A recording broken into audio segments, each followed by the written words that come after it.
Puji nama Tuhan, pada minggu hari ini kita akan mendengarkan firman Tuhan dan kita sudah masuk di bulan yang baru, saudara. Ini adalah bulan Februari dan tema pengajaran kita bulan ini adalah gereja. Jadi kalau bulan kemarin kita belajar bagaimana tentang perencanaan dan perjalanan bersama dengan Tuhan, dan di bulan ini kita akan membahas dan belajar akan kebenaran firman Tuhan tentang gereja.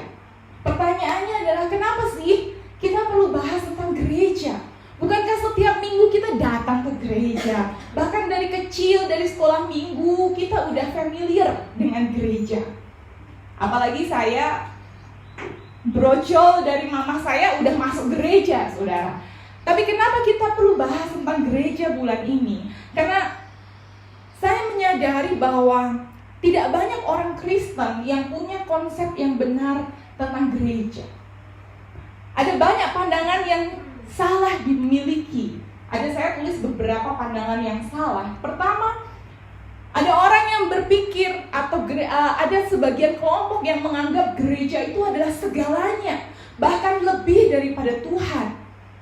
Mereka mengajarkan bahwa kalau kamu mau diampuni, kamu harus melakukan aturan-aturan gereja. Bahkan ada masa-masa tertentu, kalau kamu mau mengalami keselamatan, kamu harus beli surat dari gereja. Bahkan gereja lebih daripada Tuhan. Ada yang menganggap mungkin tidak lebih daripada Tuhan, tetapi ada orang-orang yang menganggap ke gereja itu harus sempurna. Orang-orang yang masuk ke dalam gereja itu harus sempurna. Makanya kalau saudara, ada banyak orang yang merasa, wah saya tidak layak masuk gereja. Wah hidup saya masih belum benar, saya nggak layak masuk gereja. Dan orang-orang yang memiliki pandangan seperti ini tidak jarang mengkultus individukan seseorang di dalam gereja. Orang yang menganggap bahwa di gereja harus sempurna, di dalam gereja itu kata-katanya tuh bisa kudus, bisa bagus. Tapi begitu keluar dari gereja, sudah langsung kata-katanya rusuh, tindakannya gak beres. Kan yang penting di gereja baik. Itu adalah pandangan salah yang kedua. Yang ketiga, berpikir bahwa gereja itu adalah sumber berkat. Oh, kalau kamu mau diberkati, kalau kamu mau enteng jodoh, kalau kamu mau mengalami hal-hal material di dalam dunia, kamu harus ke gereja. Atau mungkin orang-orang yang berpikir seperti ini, mereka mencari gereja-gereja yang bisa menguntungkan individu mereka, yang bisa menguntungkan diri mereka. Ada yang berpikir bahwa gereja seperti tempat pertunjukan. Jemaat-jemaat duduk sebagai penonton, melihat pemain musik, melihat singer WL. Kalau misalnya gak bagus, dicela. Pendeta kalau tidak menghibur, tidak memberikan firman yang bisa memotivasi, jemaat kecewa, jemaat tidak memberi persembahan. Karena mereka berpikir gereja seperti tempat pertunjukan. Jemaat datang seperti konsumen, hibur saya, berkati saya, berikan saya sesuatu. Ada juga yang berpikir secara apatis terhadap gereja. Ada banyak gereja yang hidup segan, mati tak mau. Yang penting ibadah. Pokoknya namanya orang Kristen, tiap minggu harus datang ibadah. Mau yang khotbah siapa, yang dikhotbahkan apa, nggak ngerti. Pulang dari gereja udah lupa firmannya apa. Apalagi melakukan firman. Tidak ngerti pertumbuhan kerohanian, hubungan dengan jemaat satu dengan yang lain. Nggak peduli, yang penting kan datang ke gereja. Yang penting namanya orang Kristen, ya harus masuk gereja.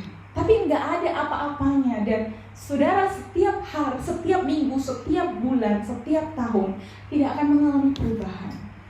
Dan yang paling salah, ini semuanya salah ya, tapi yang paling bawah adalah menganggap bahwa gereja sama sekali tidak penting. Yang penting kan percaya Yesus. Makanya di era zaman sekarang, saya membaca ada 61,8% responden yang usianya 35 tahun ke bawah mengatakan bahwa gereja tidak penting. Gak usah ke gereja. Toh sekarang ada YouTube, apalagi kemarin pandemi. Ada YouTube, toh kita bisa tetap nyanyi, kita bisa dengar khotbah dari YouTube. Ngapain datang ke gereja? Gereja udah gak relevan. Gereja tidak penting sama sekali. Nah, saudara termasuk yang mana? Saya dahulu memiliki pandangan yang salah, bahwa ke gereja itu harus sempurna. Saya berpikir pada saat saya berdiri di depan, yang harus saya ceritakan adalah keberhasilan saya, kesuksesan saya, kebaikan yang saya lakukan, prestasi yang saya dapatkan. Pada saat saya mengalami kejatuhan atau mengalami kegagalan, saya tutup rapat-rapat. Saya nggak bisa bangkit karena saya malu untuk sharing. Saya nggak mau dibantu karena saya malu. Karena saya berpikir, ke gereja, orang Kristen nggak boleh kelihatan salah. Padahal nanti kita akan belajar dalam minggu-minggu ini, gereja adalah tempat orang yang tidak sempurna disempurnakan oleh Tuhan. Amin, saudara. Di dalam gerejalah kita diproses. Nah, apapun konsep saudara yang dulu atau sebelumnya saudara miliki, melalui khotbah hari ini dan minggu-minggu yang akan datang, kita harus belajar punya konsep yang benar. Apa sebenarnya yang Tuhan inginkan dari gereja? Dan firman Tuhan minggu ini saya akan berikan judul, Gereja adalah Rumah. Mari kita buka Efesus 2 ayat 11 sampai ayat yang ke-22, dan kita akan baca ini bergantian. Semua sudah dapat, amin?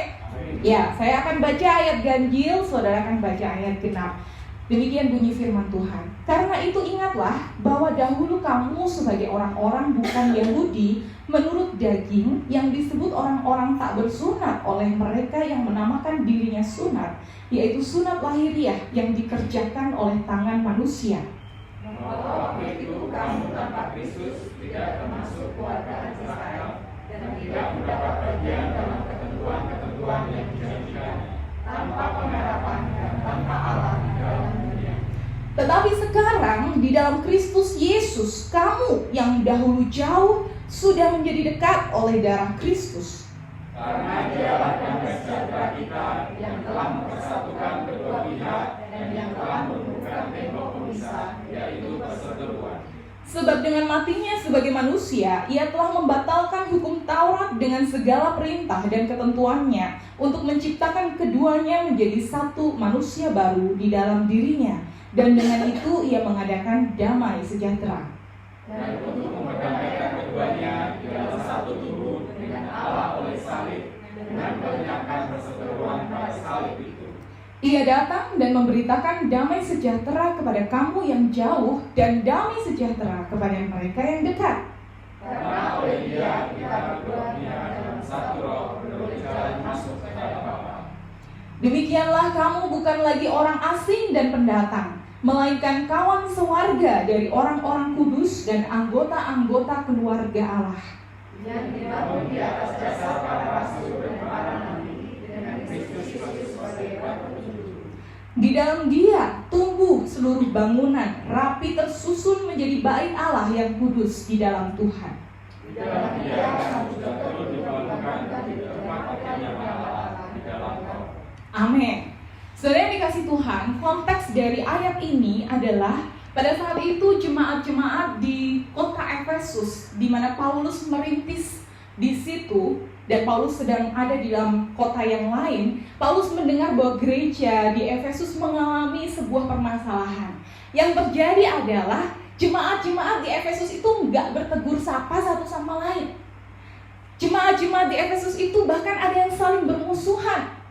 Makanya kalau kita baca di dalam Efesus semuanya itu Paulus menuliskan bagaimana hubungan suami dengan istri, bagaimana hubungan tuan dengan hamba, bagaimana hubungan antara orang tua dengan anak. Karena di dalam jemaat Efesus ada sebuah permasalahan yang terjadi.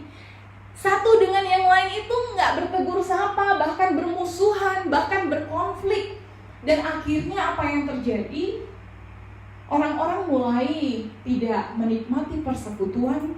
orang-orang mulai tidak menikmati gereja. Oleh karena itu Paulus menjelaskan konsep gereja yang benar kepada jemaat Efesus dari ayat 11 sampai ayat 22. Ada dua hal yang kita dapatkan dari ayat-ayat ini. Yang pertama, saya menuliskan di dalam ayat 11 sampai ayat 19, gereja adalah rumah kita. Gereja yang benar adalah rumah kita, our home. Sebenarnya awal mula permasalahan di gereja Efesus ini apa sih? Nah, awalnya itu terlihat seperti gambar di sini. Saudara pernah ngalamin ini nggak sih waktu sekolah?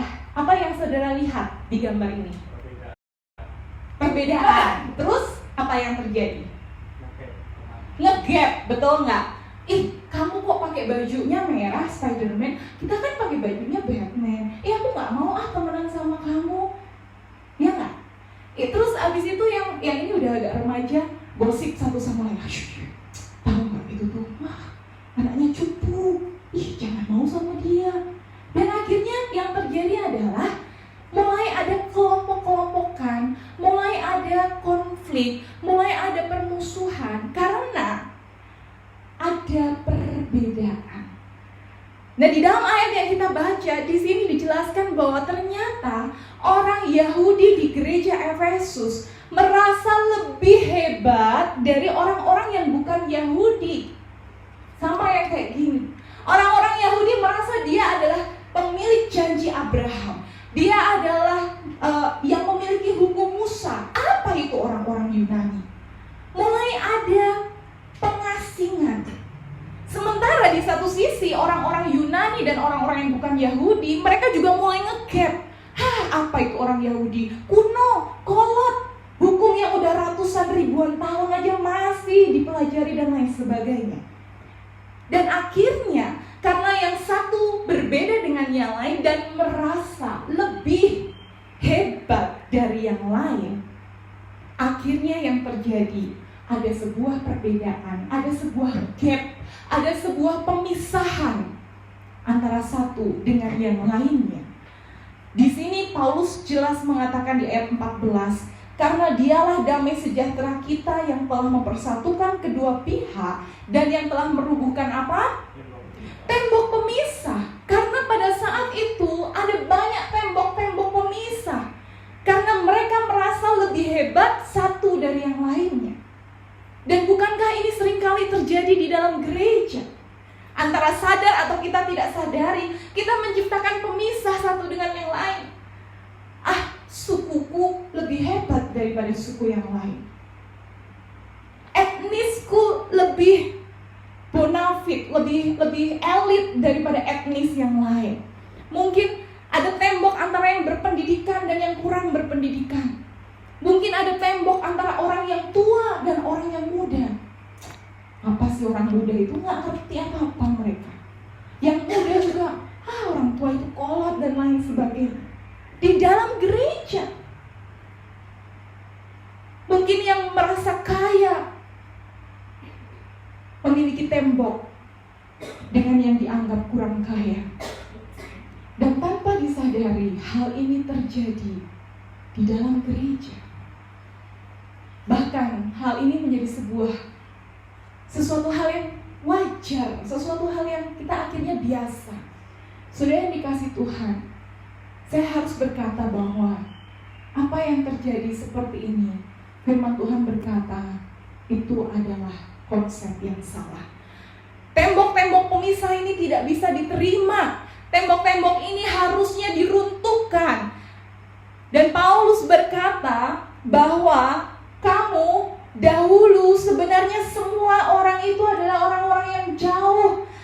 Dikatakan di dalam ayat yang ke-12, kamu itu tadinya hidup tanpa Kristus, tidak termasuk keluargaan Israel dan mendapat bagian dari yang dijanjikan. Kamu gak ada pengharapan, kamu gak punya Tuhan di dalam dunia ini.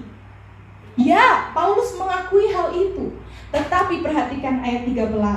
Tetapi sekarang di dalam siapa saudara? Kristus Yesus. Kamu yang dahulu jauh sudah menjadi dekat oleh darah Kristus.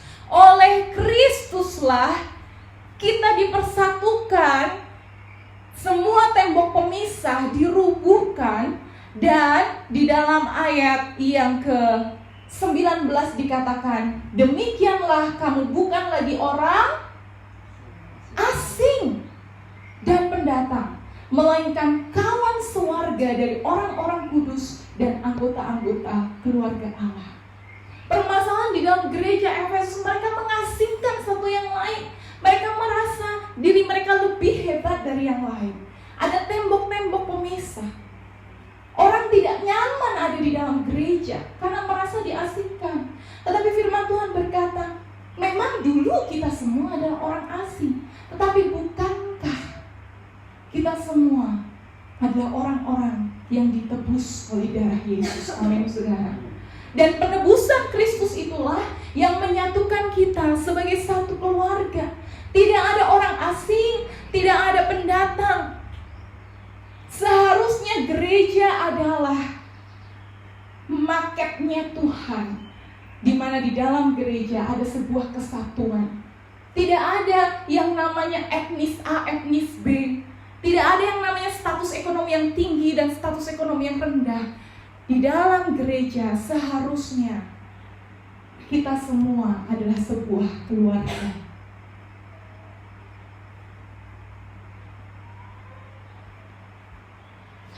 Saudara yang dikasih Tuhan, kenapa hal itu kita bisa alami? Karena firman Tuhan berkata, Dialah damai sejahtera kita.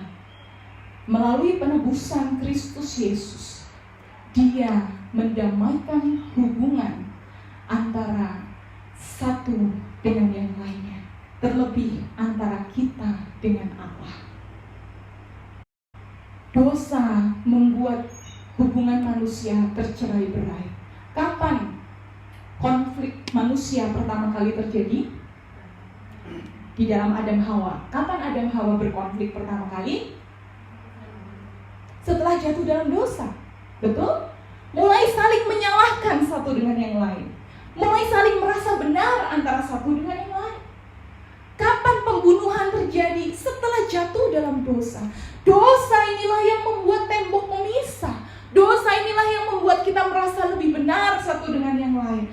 Yang membuat kita nggak bisa rukun satu dengan yang lain. Tapi seharusnya pada saat kita menyadari bahwa kita adalah orang-orang yang sudah ditebus, darah Kristus itulah meruntuhkan tembok pemisah. Maka dari itu Roma 10 ayat 12 berkata, sebab tidak ada perbedaan antara orang Yahudi dan orang Yunani, karena Allah yang satu itu adalah Tuhan dari semua orang, kaya bagi semua orang yang berseru kepadanya. Amin, saudara. Tuhan menebus saudara dan saya, apapun suku kita, apapun warna kulit kita. Gereja seharusnya menjadi sebuah rumah bagi setiap jemaat. Orang gak boleh merasa asing ada di gereja. Orang gak boleh menjadi orang asing di gereja. Datang, terus gak ngomong apa-apa, terus pulang. Kita perlu belajar memperhatikan satu dengan yang lain. Amin, saudara. Kita perlu belajar menyapa, belajar menanyakan kabar satu dengan yang lain. Karena kita semua adalah keluarga. Dan kita menyadari bahwa gereja ini adalah rumah kita. Saya udah pernah nonton ini. Ini film udah agak lama, dan ini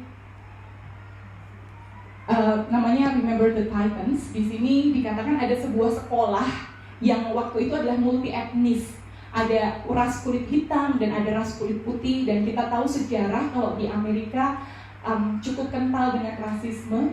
Dan di sekolah ini tim olahraga rugby-nya itu selalu kalah, selalu kalah. Kenapa?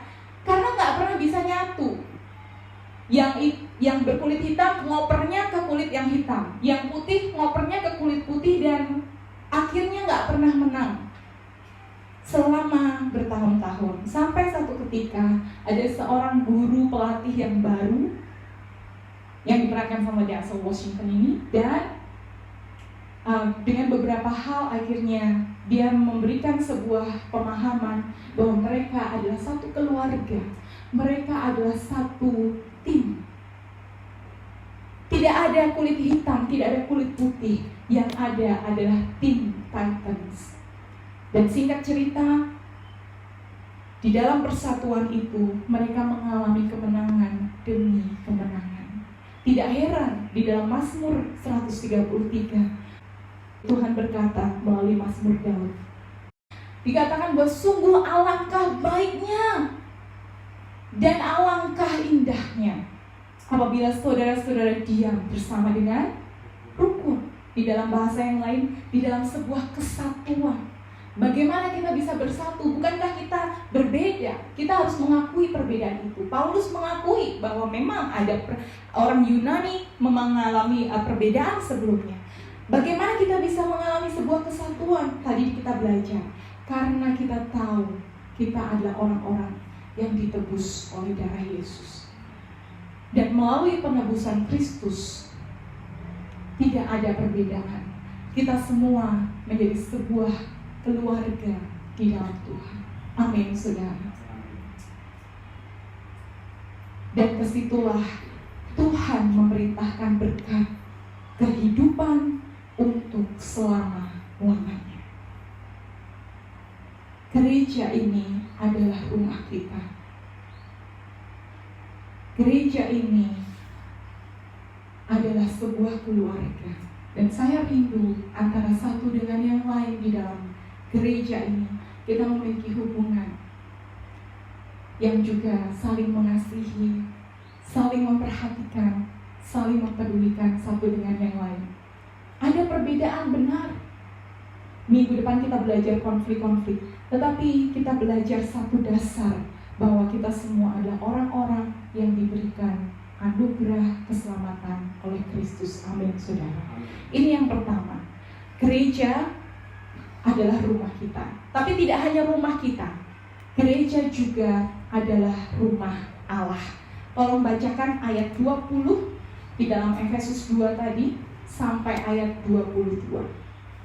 Efesus pasal 2 ayat 20 sampai 22. Yang dibangun di atas dasar para rasul dan para nabi, dengan Kristus Yesus sebagai batu penghubung. Di dalam Dia tumbuh seluruh bangunan, rapi tersusun menjadi bait Allah yang kudus di dalam Tuhan. Di dalam Dia kami turut dibangunkan menjadi tempat kediaman Allah di dalam Roh. Iya, kalau di ayat 19 Paulus menuliskan mengenai anggota-anggota keluarga Allah. Di ayat 20 sampai 22 kita menemukan ada, dikatakan di dalam ayat 21, di dalam Dia tumbuh seluruh bangunan, rapi tersusun menjadi bait Allah. Di dalam Dia kamu juga turut dibangunkan menjadi tempat kediaman Allah. Di bagian ini Paulus bergeser dari keluarga menjadi rumah. Kalau dalam bahasa Inggris kelihatan bedanya. Dari home itu adalah suasana keluarga, kekeluargaan. Menjadi house, bangunan, ada sebuah tempat bernaung. Pertanyaannya adalah, apakah Tuhan perlu rumah?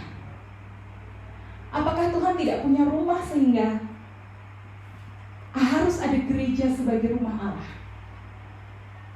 Halo? Apakah Allah itu butuh rumah? Kenapa? Di dalam Yesaya 66 ayat 1 Tuhan berkata seperti ini. Begini firman Tuhan, langit adalah tahtaku dan bumi adalah tumpuan kakiku. Rumah apakah yang akan kamu dirikan bagiku? Dan tempat apakah yang akan menjadi perhentianku? Tidak ada yang bisa menampung Allah. Allah kita begitu dahsyat, begitu luar biasa. Dia melampaui segalanya. Allah tidak butuh rumah. Tetapi herannya, kalau saudara baca, dan nanti kita akan pelajari di dalam Keluaran pasal 25 ayat 8 sampai 9, kita mau lihat, kita mau baca apa kata firman Tuhan. Keluaran 25 ayat 8 sampai 9. Tolong satu orang bantu saya bacakan. Dan mereka harus membuat tempat kudus bagiku supaya aku akan diam di tengah-tengah mereka. Menurut segala apa yang kutunjukkan kepadamu, sebagai contoh kemah suci dan sebagai contoh segala perabotannya, demikianlah harus kamu membuatnya. Ini perintah siapa, saudara? Tuhan. Di satu sisi kita tahu bahwa Tuhan gak butuh rumah. Langit adalah tumpuan kakinya. Dia begitu agung, dia begitu perkasa, dia begitu ajaib. Tetapi di dalam Keluaran pasal 25, Allah yang begitu luar biasa itu, Dia memberikan perintah kepada Musa untuk membuat tempat kudus supaya apa? Aku akan diam di tengah-tengah mereka. Tuhan menyuruh membuat tabernakel, bait Allah, gereja sebagai sebuah simbol di mana Allah berdiam di antara umatnya. Allah kita gak butuh rumah. Dia begitu agung, dia begitu mulia, dia begitu besar. Tetapi Dia memberikan anugerah, Dia memberikan kemurahan untuk Dia yang megah dan agung, yang besar mulia itu berdiam di tengah-tengah umatnya. Bukankah itu adalah sesuatu hal yang ajaib? Bukankah itu sesuatu hal yang mengagumkan? Sebagaimana kisah Natal yang kemarin kita sudah pelajari, Allah yang begitu mulia, yang begitu agung, Dia mau rela untuk hadir di tengah-tengah dunia yang berdosa ini. Bahkan memilih tempat yang paling hina untuk berada di dunia, di tengah-tengah kita. Ini adalah kemurahan Tuhan. Dan kenapa Tuhan menyuruh dibuat sebuah kemah suci? Karena disitulah orang Israel bisa mengingat pengalaman bersama dengan Tuhan.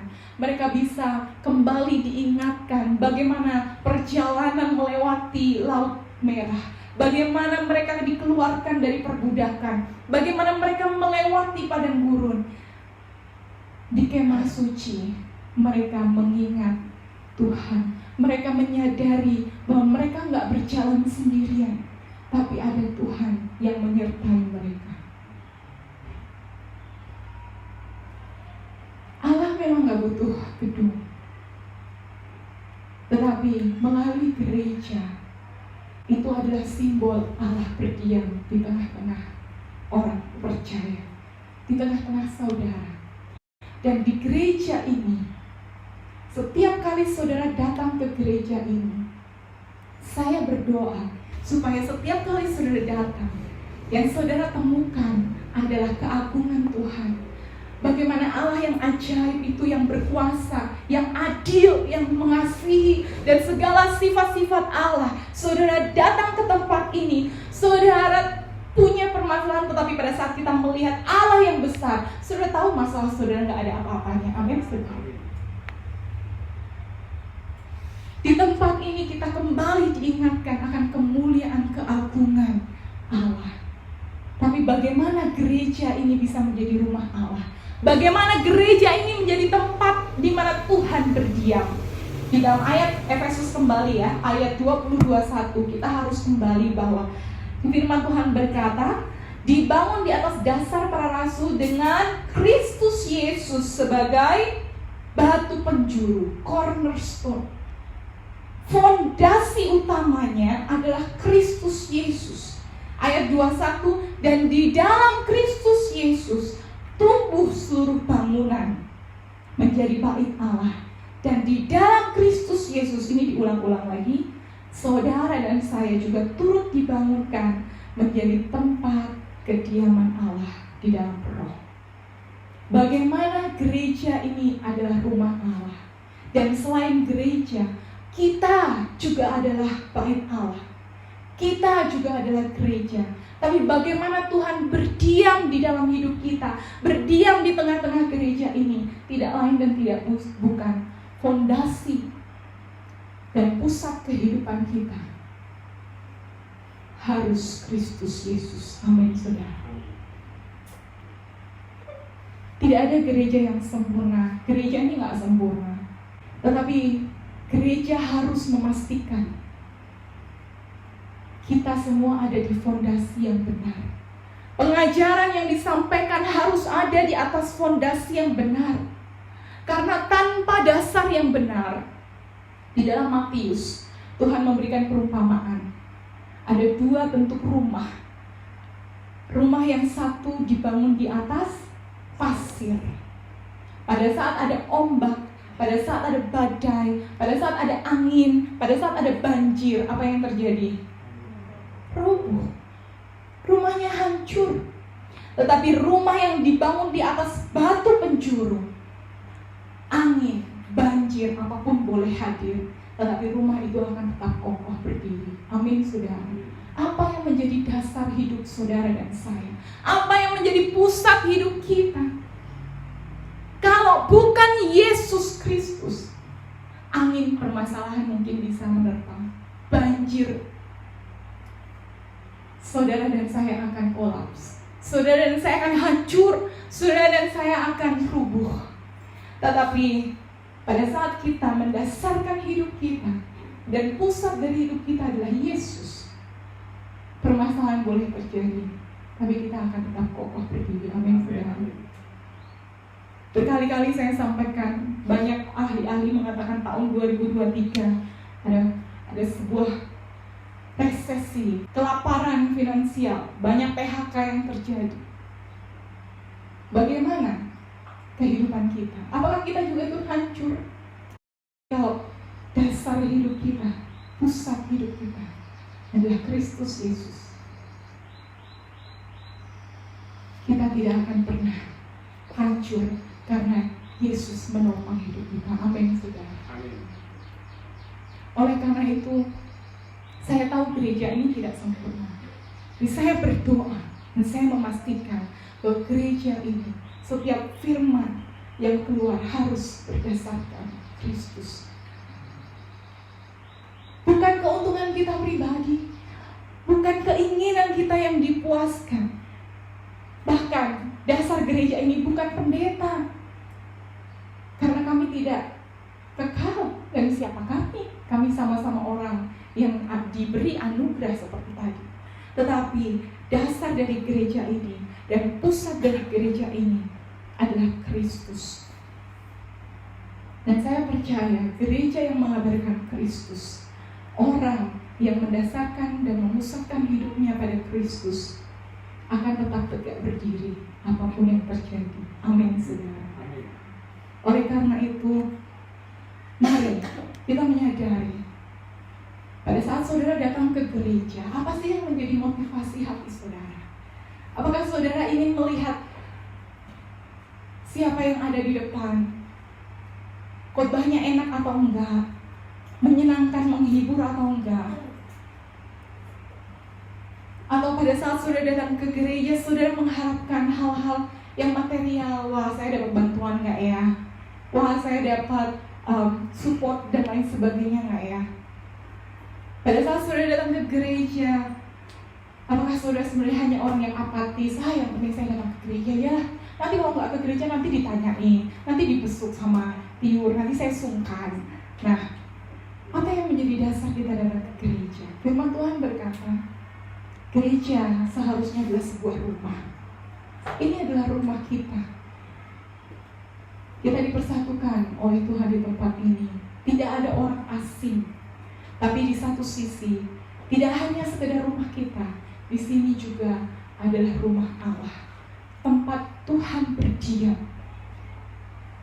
Dan saya berdoa supaya gereja ini menyenangkan hati Tuhan, dan Tuhan berdiam dengan sukacita di tengah kita dan di dalam kehidupan saudara semua. Mari kita mau datang kepada Tuhan. Kita mau nyanyikan satu pujian, hadirat-Mu memenuhiku.